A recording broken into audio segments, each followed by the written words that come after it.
नाज़रीन कल तो ਜਦੋਂ ਤੋਂ ਵਜ਼ੀਰ ਦਾਖਲਾ ਨੇ ਗੱਲ ਕੀਤੀ ਗੁੱਡ ਗਵਰਨੈਂਸ ਦੇ ਉੱਤੇ ਔਰ ਅੱਜ DGISPR ਨੇ ਵੀ ਕੀਤੀ ਹੈ ਤੇ ਜਿਹੜੀ ਆਪੋਜੀਸ਼ਨ ਹੈ ਉਹ ਇਹਦੇ ਤੇ ਕਾਫੀ ਸਾਨੂੰ ਨਜ਼ਰ ਆ ਰਿਹਾ ਕਿ ਖੁਸ਼ੀਆਂ ਮਨਾ ਰਹੀ ਸੋਸ਼ਲ ਮੀਡੀਆ ਦੇ ਉੱਤੇ ਵੀ ਮੀਡੀਆ ਤੇ ਵੀ ਉਹਨਾਂ ਦੇ ਜਿਹੜੇ ਬਿਆਨਾਤ ਆ ਰਹੇ ਨੇ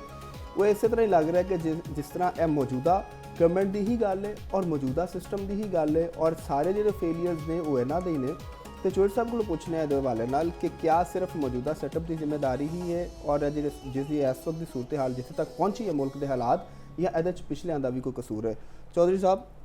इधर ते दसो ना देखो ये असी अगर एक्सपैरीमेंटल करने जो सिस्टम नाल छेड़छाड़ जिन्होंने असी कहांगे कि सिस्टम के नाल छेड़छाड़ किदों हुई ਇਹਦਾ ਇਬਤਦਾਈਆ ਜਿਹੜਾ ਨਾ ਸਾਨੂੰ ਅਯੂਬ ਖਾਨ ਦੇ ਦੌਰ 'ਚ ਹੁੰਦਾ ਜਦੋਂ ਉਹਨਾਂ ਨੇ ਬੁਨਿਆਦੀ ਜਮਹੂਰਤਾਂ ਦੇ ਨਾਮ ਦੇ ਨਾਲ ਇੱਕ ਸਿਸਟਮ ਮੁਤਾਰਫ ਕਰਵਾਇਆ ਔਰ ਉਹਨਾਂ ਨੂੰ ਕੁਝ ਇਖਤਿਆਰਾਤ ਦਿੱਤੇ ਆਪਣੇ ਨਾਲ ਬਰਾਹ ਰਾਸਤ ਆਪਣੀ ਹਮਦਰਦੀਆਂ ਖਰੀਦਣ ਵਾਸਤੇ ਉਹ ਵੀ ਉਹ ਨਾਕਾਮ ਹੋ ਗਿਆ ਜ਼ਾਹਰ ਲੇਕਿਨ ਉਹ ਸਿਸਟਮ ਦੇ ਅੰਦਰ ਪਹਿਲੀ ਖਰਾਬੀ ਪੈਦਾ ਕਰ ਗਿਆ ਕਈ ਲੋਕਾਂ ਨੂੰ ਤੁਸੀਂ ਪੁੱਛੋ ਤੇ ਪਿੰਡਾਂ ਦੇ ਵਿੱਚ ਲੈ ਕੇ ਤੇ ਹੁਣ ਤੱਕ ਜਿਹੜੀਆਂ ਲੋਕਾਂ ਦੇ ਦਰਮਿਆਨ ਖਾਨਦਾਨੀ ਦੁਸ਼ਮਣੀਆਂ ਹੋਈਆਂ ਉਹ ਉਹਨਾਂ ਨੂੰ ਉਹ BD ਮੈਂਬਰ ਕਹਿੰਦੇ ਸਨ ਉਹ BD ਮੈਂਬਰਾਂ ਦੇ ਇਲੈਕਸ਼ਨਾਂ ਤੋਂ ਡਿਵੈਲਪ ਹੋਈਆਂ ਤੇ ਜਿਹੜੀਆਂ ਅੱਜ ਤੱਕ ਚੱਲੀਆਂ ਆ ਰਹੀਆਂ ਠੀਕ ਹੈ ਚੌਧਰਾਹਟ ਦਾ ਉਹ ਨਾਕਾਮ ਹੋਇਆ ਉਸ ਤੋਂ ਬਾਅਦ ਆ ਗਿਆ ਜਨਰਲ ਤਨਵੀਰ ਨਕਵੀ ਸਾਹਿਬ ਨੇ ਇੱਕ ਜ਼ਲਈ ਸਿਸਟਮ ਦਿੱਤਾ ਸੀ परवेज़ मुशर्रफ साहब के दौर के ठीक हो गया जी उन्होंने पावरफुल उन्होंने एक बड़ी स्टडी करके एक सिस्टम तैयार किया तो वो अंदर वो किया ਉਹਦੇ ਅੰਦਰ ਵੀ ਫਿਰ ਉਹ DCs ਦੇ ਇਖਤਿਆਰ ਨੂੰ ਘਟਾ ਕੇ ਤੇ ਉਧਰ ਉਹ ਦੇਣ ਦੀ ਕੋਸ਼ਿਸ਼ ਕੀਤੀ ਗਈ ਮੇਅਰ ਨੂੰ ਦਿੱਤੀ ਗਈ ਤੇ ਨਾਜ਼ਮ ਹੁੰਦਾ ਸੀ ਉਹਦਾ ਨਾਜ਼ਮ ਉਹਨਾਂ ਨੂੰ ਜ਼ਿਲ੍ਹੇ ਡਿਸਟ੍ਰਿਕਟ ਨਾਜ਼ਮ ਬਣਾਏ ਗਏ ਤਹਿਸੀਲ ਨਾਜ਼ਮ ਬਣਾਏ ਗਏ ਤੇ ਉਹ ਸਾਰਾ ਕੁਝ ਉਹ ਕੀਤਾ ਗਿਆ ਉਹ ਸਿਸਟਮ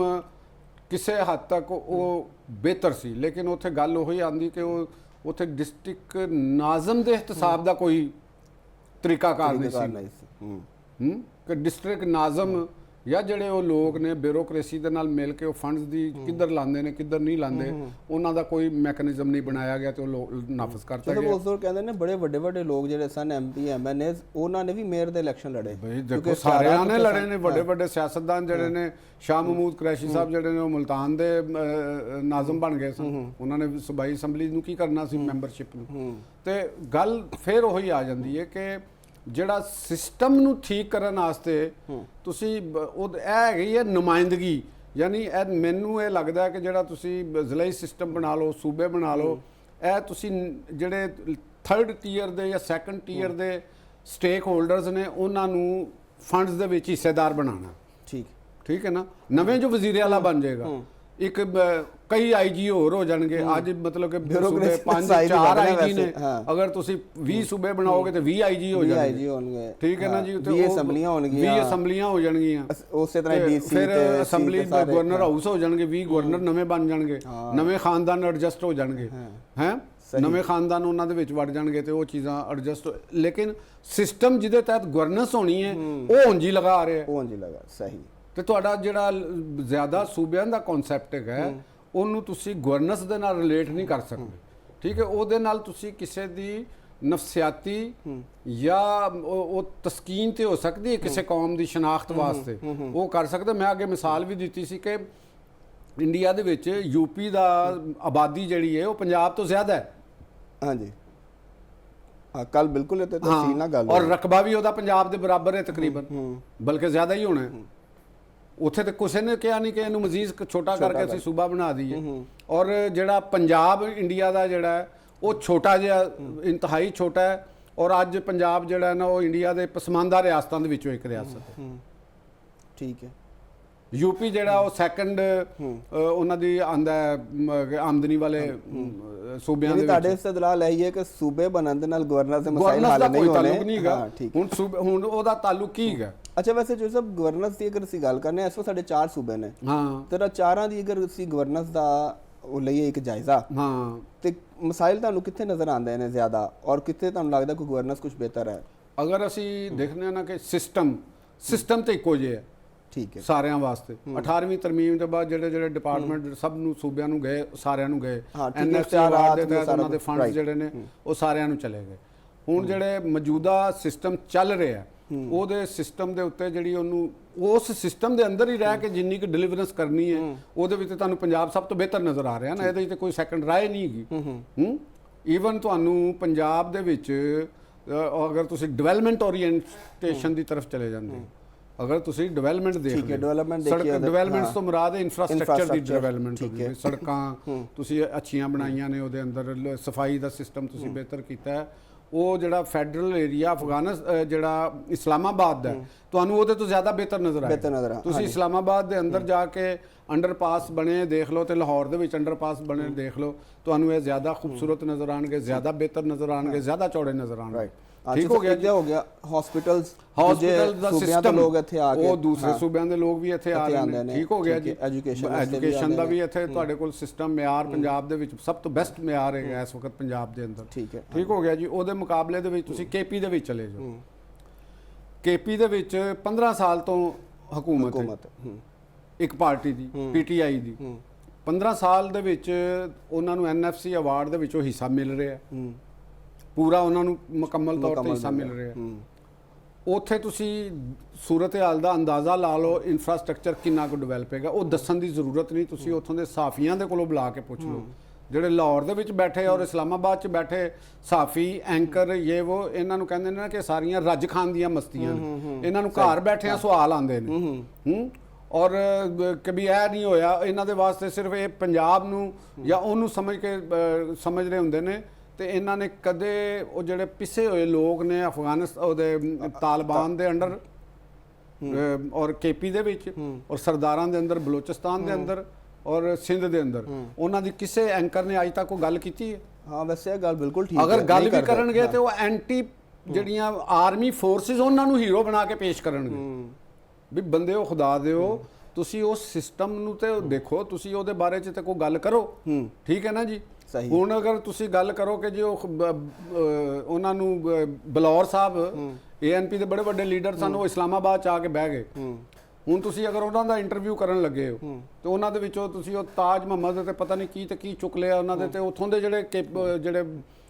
ਕੇਪੀ ਦੇ ਜਿਹੜੇ ਐਂਕਰ ਨੇ, ਯੂਟਿਊਬਰਸ ਨੇ, ਉਹ ਤੇ ਆ ਸਾਰੇ ਫੈਕਟ ਜੋ ਕਹਿ ਰਹੇ ਨੇ ਗੁਲਾਮ ਅਹਿਮਦ ਬਲੌਰ ਸਾਹਿਬ, ਉਹ ਤੇ ਉਹਨੂੰ ਨਿਗੇਟ ਕਰਦੇ ਨੇ। ਉਹ ਕਹਿੰਦੇ ਨੇ ਇਸ ਤਰ੍ਹਾਂ ਦੀ ਗੱਲ ਹੀ ਨਹੀਂ ਹੈਗੀ। ਉਹਨਾਂ ਦਾ ਉੱਥੇ ਸਾਰੀ ਫੈਮਿਲੀ ਬੈਠੀ ਹੋਈ ਹੈ ਅਜੇ ਤੱਕ, ਤੇ ਕਿਸੇ ਨੇ ਖਾਂ ਵੀ ਨਹੀਂ ਲਾਇਆ ਆ। ਸਹੀ। ਤੇ ਇਹ ਇਹਨਾਂ ਨੇ ਯਾਨੀ ਇਹ ਇੱਕ ਸਾਡੀ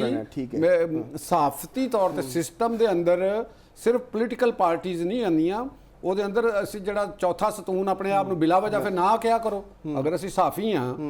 ਐਂਕਰ ਹਾਂ, ਤੇ ਅਸੀਂ ਸਾਡਾ ਵੀ ਤੇ ਕੰਮ ਹੈ ਕਿ ਉਹ ਸਿਸਟਮ ਦੀ ਜਿਹੜੀ ਅਗਰ ਉਹ ਫਰਸੂਦਾ ਹੈ ਤੇ ਉਹਦੀ ਫਰਸੂਦਗੀ ਦੀ ਨਿਸ਼ਾਨਦੇਹੀ ਕਰਨਾ। ਅਸੀਂ ਕਰਨੇ ਆ ਉਹਦੇ ਉੱਤੇ ਦਿਨ ਰਾਤ ਸਵਾਏ ਸਾਡੇ ਕੋਲ ਕਿ ਜੀ ਇਹ ਅੰਦਰ ਦੀ ਖਬਰ ਦੇ ਦਿੱਤੀ ਹੈ ਹਕੂਮਤ ਜਿਹੜੀ ਨਾ ਇਹ ਜੁਲਾਈ ਦੇ ਵਿੱਚ ਜਾ ਰਹੀ ਹੈ, ਜਾਂ ਤੁਸੀਂ ਕਹਿ ਰਹੇ ਹੋ ਜੀ ਇਹ ਅਗਸਤ ਵਿੱਚ ਜਾ ਰਹੀ ਹੈ। ਇਹ ਖਬਰ ਤੁਸੀਂ ਦੇ ਦਿੱਤੀ, ਸਾਨੂੰ ਹਰ ਵਾਰ ਹਲਚਲ ਚਾਹੀਦੀ ਹੈ, ਵਰਨਾ ਸਾਨੂੰ ਲੱਗਦਾ ਸਿਆਸਤ ਇਹਨੂੰ ਸਾਫ਼ ਸਮਝਦੇ ਹੋ। ਸਹੀ, ਠੀਕ ਹੈ ਨਾ। ਤੁਸੀਂ ਕਦੇ ਉਸ ਸਿਸਟਮ ਦੇ ਉੱਤੇ ਉਹਨਾਂ ਦੇ ਅੰਦਰ ਜਿਹੜੇ ਰਹਿਣ ਵਾਲੇ ਲੋਕ ਨੇ, ਕਦੇ ਤੁਸੀਂ ਆਮ ਬੰਦੇ ਦੇ ਵਾਸਤੇ ਕਦੇ ਉਥੋਂ ਦੀਆਂ ਹਕੂਮਤਾਂ ਤੇ ਸਵਾਲ ਚੁੱਕਿਆ ਕਿ ਜਨਾਬੇ ਅਲੀ ਇਹ ਪੁਲ ਜਾ ਕੇ ਇਹ ਕਿੰਨੇ ਬਣਾਉਣਾ ਹੈ? ਕਿਸੇ ਦਰਿਆ ਦੇ ਉੱਤੇ ਪੁਲ ਬਣਾਉਣਾ ਹੈ, ਕਿੰਨੇ ਬਣਾਉਣਾ ਹੈ? ਦਰਿਆਏ ਸਵਾਤ ਵਿੱਚ ਤੁਹਾਡੇ ਸਾਹਮਣੇ ਹੋਏਗਾ ਕਿ ਪੰਜਾਬ ਤੋਂ ਜਾਣ ਵਾਲੇ, ਸਿਆਲਕੋਟ ਤੋਂ ਜਾਣ ਵਾਲੇ 18 ਲੋਕ ਜਾਂ ਬਹਕ ਹੋ ਗਏ। ਉਹਦੇ ਇਨਕੁਆਇਰੀ ਰਿਪੋਰਟ ਅੱਜ ਦੱਸੋ ਕਿਸੇ ਨੇ ਉਹਦੇ ਤੇ ਡਿਸਕਸ ਕੀਤਾ ਕੀ ਹੋਇਆ? ਉਥੋਂ ਦੀ ਹਕੂਮਤ ਨੇ ਉਸ ਤੋਂ ਬਾਅਦ ਉੱਥੇ ਕੀ ਇੰਤਜ਼ਾਮ ਕੀਤੇ ਨੇ? ਔਰ ਵੈਸੇ ਉੱਥੋਂ ਦੇ ਜਿਹੜੇ ਲੋਕ ਨੇ ਨਾ, ਉਹਨਾਂ ਦਾ ਮੀਡੀਆ ਤੇ ਇੱਕ ਇਤਰਾਜ਼ ਰਹਿੰਦਾ ਹੈ, ਸਾਡੀ ਆਵਾਜ਼ ਨਹੀਂ ਹੈ। ਬਿਲਕੁਲ, ਉਹ ਕਹਿੰਦੇ ਨੇ ਉਥੋਂ ਦੇ ਜਿਹੜੇ, ਮੈਂ ਤੁਹਾਨੂੰ ਕਿਹਾ ਨਹੀਂਗਾ ਕਿ ਅਸੀਂ ਪਿਸ਼ਾਵਰ ਦੇ ਸਾਫੀਆਂ ਨੇ ਉਹਨਾਂ ਦੇ ਆਪਣੇ ਵਜ਼ੀਰ ਆਲਾ ਦੇ ਕੋਲੋਂ ਸਵਾਲ ਕੀਤੇ ਨਾ ਤੇ ਉਹਦੀ ਉਹ ਦੁਰਗਤ ਬਣਾਈ ਹੈ। ਮੈਂ ਤਾਂ ਕਿਹਾ ਸੀ ਕਿ ਉਹਨਾਂ ਨੂੰ ਸਲਾਮ ਕਰਨਾ ਚਾਹੀਦਾ। ਇੱਥੋਂ ਦੇ ਲਾਹੌਰ ਦੇ ਵਿੱਚ ਬੈਠੇ ਜਾਂ ਇਸਲਾਮਾਬਾਦ 'ਚ ਬੈਠੇ ਸਾਫੀ ਜਿਹੜੇ ਨੇ, ਇਹ ਤਾਂ ਨਹੀਂ ਮਾਮੇ ਹੈਗੇ ਉਹਨਾਂ ਦੇ ਸਾਰਿਆਂ ਦੇ। ਤੁਸੀਂ ਤਾਰੀਫ ਕਰੀ ਜਾਓ। ਠੀਕ ਹੈ ਵੀ ਜਿਵੇਂ ਗੁਲਾਮ ਅਹਿਮਦ ਬਲੌਰ ਸਾਹਿਬ ਨੇ, ਉਹ ਸਾਰੀ ਜ਼ਿੰਦਗੀ ਪਖਤੂਨਿਸਤਾਨ ਤੇ ਪਖਤੂਨ ਦੀ ਗੱਲ ਕਰਦੇ ਰਹੇ ਨੇ, ਪਖਤੂਨ ਵਤਨ ਦੀ ਗੱਲ ਕਰਦੇ ਰਹੇ ਨੇ। ਅੱਜ ਆਪਣਾ ਆਬਾਈ ਘਰ ਵੇਚ ਕੇ ਤੇ ਇਸਲਾਮਾਬਾਦ 'ਚ ਆ ਕੇ ਬਹਿ ਗਏ ਨੇ। ਸਹੀ। ਜੋ ਸਭ ਇਹ ਜੋ ਇਸ ਤਰ੍ਹਾਂ ਦੀ ਚੀਜ਼ਾਂ ਤੇ ਇਸ ਤਰ੍ਹਾਂ ਦੀਆਂ ਚੀਜ਼ਾਂ ਦੇ ਉੱਤੇ ਇਹਦਾ ਗਵਰਨੈਂਸ ਦੇ ਨਾਲ, ਗਵਰਨੈਂਸ ਫਿਰ ਸਿਸਟਮ ਨੂੰ ਗੱਲ ਕਰੋ। ਤੇ ਬਲੋਚਿਸਤਾਨ ਤੇ ਚੱਲਨੇ ਜੋ ਸਾਹਿਬ, ਉਹਨਾਂ ਨੇ ਇੱਕ ਬੜੀ ਗੱਲ ਕੀਤੀ ਅੱਜ ਉੱਥੋਂ ਦੇ ਸਰਦਾਰਾਂ ਦੇ ਹਵਾਲੇ ਨਾਲ, ਫਿਰ ਉਹ ਜਿਹੜੇ ਲੇਵੀ ਫੋਰਸ ਹੈ ਉਹਦੇ ਫੰਡਸ ਔਰ ਉਹਨਾਂ ਦੇ ਉੱਤੇ, ਤੇ ਇਹ ਤੇ ਗਵਰਨੈਂਸ ਦੇ ਮਸਾਇਲ ਤੇ ਫਿਰ ਉੱਥੇ ਇਹਨੂੰ ਜਿਹੜੇ ਸਰਦਾਰ ਉੱਥੇ ਗੱਲ ਕਰ ਰਹੇ ਦਾ ਮਤਲਬ ਹੈ ਸਰਦਾਰਾਂ ਦਾ ਮਸਲਾ ਜਿਹੜਾ ਵੀ ਸਿਰਫ ਆਪਣੇ ਮਫਾਦਾਤ ਨੇ ਨਾ, ਆਵਾਮ ਦਾ ਤੇ ਉਹਨਾਂ ਨੂੰ ਕੋਈ ਦਰਦ ਨਹੀਂ। ਉਹਨਾਂ ਨੂੰ ਆਵਾਮ ਦਾ ਅੱਜ ਤੱਕ ਦਰਦ ਨਹੀਂ ਹੈਗਾ। ਤੁਸੀਂ ਦੇਖੋ ਨਾ ਕਿ ਜਿੰਨੇ ਉੱਥੇ ਬਲੋਚ ਕਬਾਇਲ ਵਾਲੇ ਆ ਜਾਓ, ਬਲੋਚ ਕਬਾਇਲ ਦੇ ਵਿੱਚ ਜਿਹੜੇ ਨੇ, ਅਗਰ ਮੈਂਗਲ ਲਾ ਲਓ,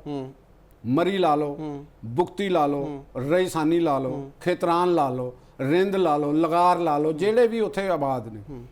ਉਹੀ ਗਰੀਬ ਨੇ ਨਾ, ਉਹ ਬਲੋਚ ਹੀ ਗਰੀਬ ਨੇ ਨਾ। ਬਿਲਕੁਲ ਠੀਕ। ਉਥੋਂ ਦੇ ਕੋਈ ਜਿਹੜੇ ਸਾਡੇ ਜਾ ਕੇ ਜੱਟ ਤੇ ਗੁੱਜਰ ਤੇ ਹਰਾਈ ਉਹ ਤੇ ਨਹੀਂ ਨਾ ਉੱਥੇ ਗਰੀਬ ਹੈਗੇ, ਉਹ ਤਾਂ ਰਹਿ ਹੀ ਨਹੀਂ ਸਕਦੇ ਨਾ ਉੱਥੇ। ਉੱਥੇ ਉਹਨਾਂ ਨੂੰ ਤੁਸੀਂ ਕਹਿੰਦੇ ਹੋ ਜੀ ਇਹ ਤੇ ਇਸਤਸਾਲੀ ਨੇ, ਤੇ ਜਿਹੜੇ ਉਹਨਾਂ ਦੇ ਕਬੀਲਿਆਂ ਦੇ ਸਰਦਾਰ ਨੇ ਉਹ ਅਰਬਪਤੀ ਨੇ, ਖਰਬਪਤੀ ਨੇ। ਉਹਨਾਂ ਨੇ ਗਾਰਡ ਰੱਖੇ ਨੇ 200 400 500 ਬੰਦਿਆਂ ਦੇ, ਉਹਨਾਂ ਦੀਆਂ ਰੋਟੀਆਂ ਨੇ, ਉਹਨਾਂ ਦੇ ਖਰਚੇ ਨੇ, ਉਹਨਾਂ ਦੀਆਂ ਤਨਖਾਹਾਂ ਨੇ। ਸਰਦਾਰਾਂ ਦੇ ਬੱਚੇ ਜਿਹੜੇ ਨੇ ਉਹ ਯੂਰਪ ਵਿੱਚ, ਅਮਰੀਕਾ ਦੇ ਵਿੱਚ ਉੱਥੇ ਰਹਿ ਰਹੇ ਨੇ, ਔਰ ਆਪਣੀਆਂ ਜਾਇਦਾਦਾਂ ਆਪਣੇ ਹੀ ਉਹਨਾਂ ਦੇ ਹਮ ਕਬੀਲਾ ਬੰਦੇ ਜਿਹੜੇ ਨੇ ਉਹ ਵਿਚਾਰਾ ਭੇਡਾਂ ਚਰਾ ਰਿਹਾ, ਕਿਸੇ ਨੂੰ ਕਾਰੋਕਾਰੀ ਦੇ ਵਿੱਚ ਮਾਰ ਦਿੰਦੇ ਨੇ, ਉਹਨਾਂ ਦੇ ਕਬੀਲੇ ਦੇ ਹੀ ਲੋਕ ਹੁੰਦੇ ਨੇ, ਉਹ ਪੰਜਾਬ ਦੇ ਬੰਦੇ ਨਹੀਂ ਹੈਗੇ, ਉੱਥੋਂ ਦੇ ਹੀ ਲੋਕ ਨੇ ਨਾ। ਉਹਨਾਂ ਦੇ ਹੀ ਕਬੀਲੇ ਦੀਆਂ ਜਿਹੜੀਆਂ ਸਭ ਬੱਚੀਆਂ ਨੇ, ਭੈਣਾਂ ਨੇ, ਧੀਆਂ ਨੇ, ਸਾਡੀਆਂ ਵੀ ਨੇ, ਉਸੇ ਤਰੀਕੇ ਦੇ ਨਾਲ ਉਹ 5-5 ਮੀਲ ਦੂਰ ਤੋਂ ਜਾ ਕੇ ਪਾਣੀ ਲਿਆਉਂਦੀਆਂ ਨੇ, ਤੇ ਸਰਦਾਰ ਉਸਲੇ ਸੁੱਤੇ ਹੁੰਦੇ ਨੇ। ਇਹਨਾਂ ਦੀ ਗੈਰਤ, ਇਹਨਾਂ ਦੇ ਜ਼ਮੀਰ ਕਿੱਥੇ ਗਏ ਹੁੰਦੇ ਨੇ? ਹਰ ਵਾਰੀ ਇਹ ਬਲੋਚਿਸਤਾਨ ਚ ਹਕੂਮਤ ਇਹੋ ਹੀ ਰਹੇ ਨੇ ਨਾ। ਉੱਥੇ ਪੰਜਾਬ ਨੇ ਤੇ ਨਹੀਂ ਜਾ ਕੇ ਪੰਜਾਬੀ ਵਜ਼ੀਰ ਆਲਾ ਬਣ ਗਿਆ, ਪੰਜਾਬੀ ਗਵਰਨਰ ਬਣ ਗਿਆ। ਐਂ ਜੀ ਤੁਸੀਂ ਪਖਤੂਨ ਬੈਲਟ ਚ ਆ ਜਾਓ, ਜਿਹੜੇ ਮਹਿਮੂਦ ਅਚਕਜ਼ਈ ਸਾਹਿਬ ਇਹਨਾਂ ਦੇ ਭਰਾ ਉੱਥੇ ਗਵਰਨਰ ਰਹੇ ਨੇ, ਇੰਤਜ਼ਾਮੀਆਂ ਦੇ ਵਿੱਚ ਅਫਸਰ ਸਾਰੇ ਨੇ, ਜੱਜ ਵੀ ਬਣ ਜਾਂਦੇ ਨੇ। ਤੇ ਪਸ਼ਤੂਨ ਇਲਾਕਿਆਂ ਦੇ ਵਿੱਚ ਚਲੇ ਜਾਓ, ਪਸ਼ੀਨ, ਹਰਨਾਈ, ਚਮਨ, ਇਹਨਾਂ ਕਿਲਾ ਅਬਦੁੱਲਾ, ਇੱਥੇ ਪਸਮਾਨਦਗੀ ਕਿਉਂ ਹੈਗੀ?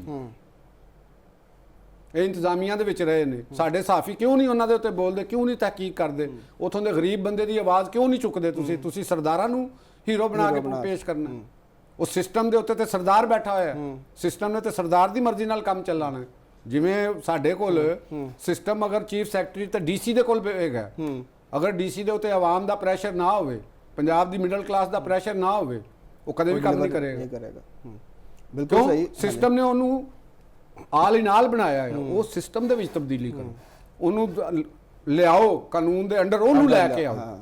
ਉਹ ਦੇਖੋ ਨਾ, ਉਹਨੇ ਬੜੀ ਅਹਿਮ ਗੱਲ ਕੀਤੀ ਕਿ ਸਰਦਾਰਾਂ ਨੂੰ ਜਦੋਂ ਉਹ ਨਾ ਉਹਨਾਂ ਦੇ ਮਫਾਦਾਤ ਹੋਵੇ, ਫਿਰ ਉਹ ਕਹਿੰਦੇ ਨੇ ਦਹਿਸ਼ਤਗਰਦੀ ਕਰਾਂਗੇ, ਉਹ ਨਾਲ ਕਹਿੰਦੇ ਨੇ ਸਾਨੂੰ ਜਿਹੜਾ ਨਾ ਉਹ ਸਰਕਾਰੀ ਲੇਵੀ ਜਿਹੜੀ ਨਾ ਸਾਡੀ ਹਿਫਾਜ਼ਤ ਵਾਸਤੇ ਰੱਖ ਦਿਓ, ਤੁਹਾਡੀ ਹਿਫਾਜ਼ਤ ਵਾਸਤੇ ਰੱਖ ਦਿਓ, ਤੇ ਜਿਹੜਾ ਗਰੀਬ ਬਲੋਚ ਹੈ, ਜਿਹੜੇ ਗਰੀਬ ਲੋਕ ਨੇ ਉਹ ਮਰਦੇ ਰਹਿਣ।